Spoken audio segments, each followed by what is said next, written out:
Pengertian bioteknologi. Bioteknologi adalah cabang ilmu biologi yang mempelajari tentang pemanfaatan makhluk hidup, baik mikroorganisme maupun makroorganisme. Perbedaan bioteknologi tradisional dan bioteknologi modern. Yang pertama, bioteknologi tradisional adalah bioteknologi yang sangat terbatas pada peran mikroorganisme dengan teknik fermentasi dalam skala kecil dan pembuatannya masih menggunakan teknik sederhana.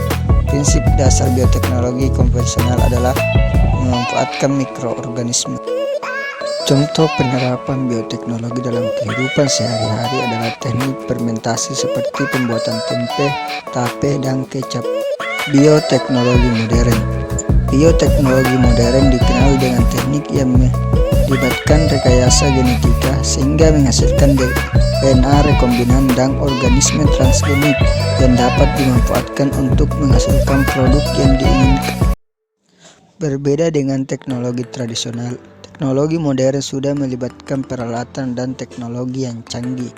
Contoh penerapan bioteknologi modern yaitu pada pembuatan bayi tabung, hormon, antibiotik, dan vaksin.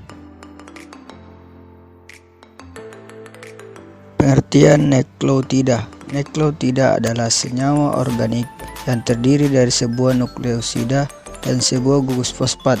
Ia berperan sebagai monomer yang menyusun polimer berupa asam nukleat, yaitu asam deoksiribonukleat atau DNA dan asam ribonukleat atau RNA. Apabila nukleotida pada strand pertama membawa basa adenin, maka nukleotida tersebut akan berpasangan dengan nukleotida yang membawa basa timing yang terdapat pada strand kedua. Kemudian antara kedua nukleotida tersebut akan terbentuk dua ikatan hidrogen.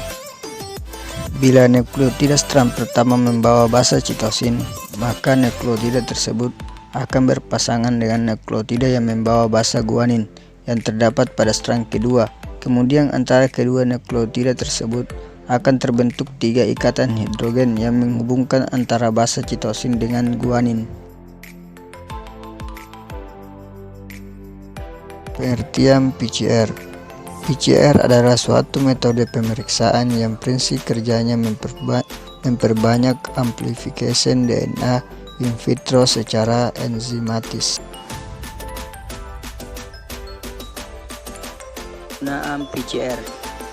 PCR berguna untuk mendiagnosis berbagai penyakit infeksi seperti hepatitis, HIV, kuman, papilomavirus, dan untuk mendeteksi tuberkulus. PCR juga dapat digunakan untuk memperbanyak DNA suatu organisme.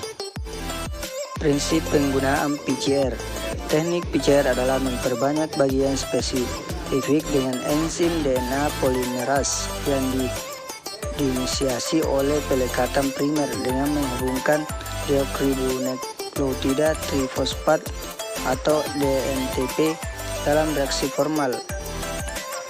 Komponen-komponen yang diperlukan pada proses PCR adalah template DNA, sepasang primer, yaitu suatu oligonukleotida yang pendek yang mempunyai urutan nukleotida yang komplementer dengan urutan nukleotida DNA, template DNTPS, deoksinukleotida trifosfat, buffer PCR, magnesium klorida, dan enzim polimerase. Proses PCR melibatkan beberapa tahap, yaitu yang pertama, pradenaturasi DNA template, kedua, denaturasi DNA template, ketiga, penempelan primer pada template atau annealing, yang keempat, pemanjangan primer atau extension, dan kelima adalah pemantapan.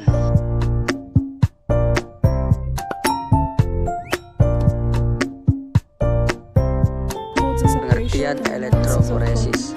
Elektroforesis adalah teknik yang digunakan untuk memisahkan dan memurnikan suatu molekul, khususnya protein dan asam nukleat, berdasarkan perbedaan ukuran.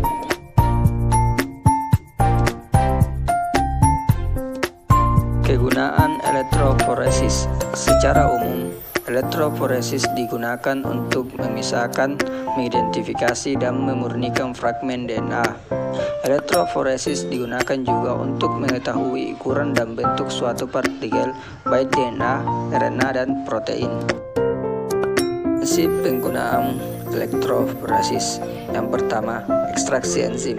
Setelah sampel dibersihkan, ditempatkan di dalam mortar dan diberi larutan pengekstrat.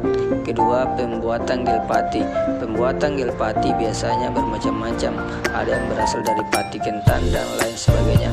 Setelah ditentukan banyaknya pati, maka diberikan larutan buffer morpholing sitrat. Yang ketiga, penempatan sampel. Gel dilepaskan dari cetakan gel dengan cara mengiris keliling tepi gel dengan menggunakan pisau. Yang keempat, proses elektroforesis. Gel yang telah siap kemudian diletakkan secara horizontal di atas kotak elektroforesis yang telah berisi larutan penyangga elektroda. Kelima, visualisasi sistem enzim. Visualisasi sistem dilakukan dengan pewarna biokimia dengan komposisi yang telah ditentukan sebelumnya. Dan yang terakhir, metode analisis. Dalam hal ini, cara menganalisa hasil pita dari elektroforesis tersebut sangat tergantung dari topik apa yang akan diteliti.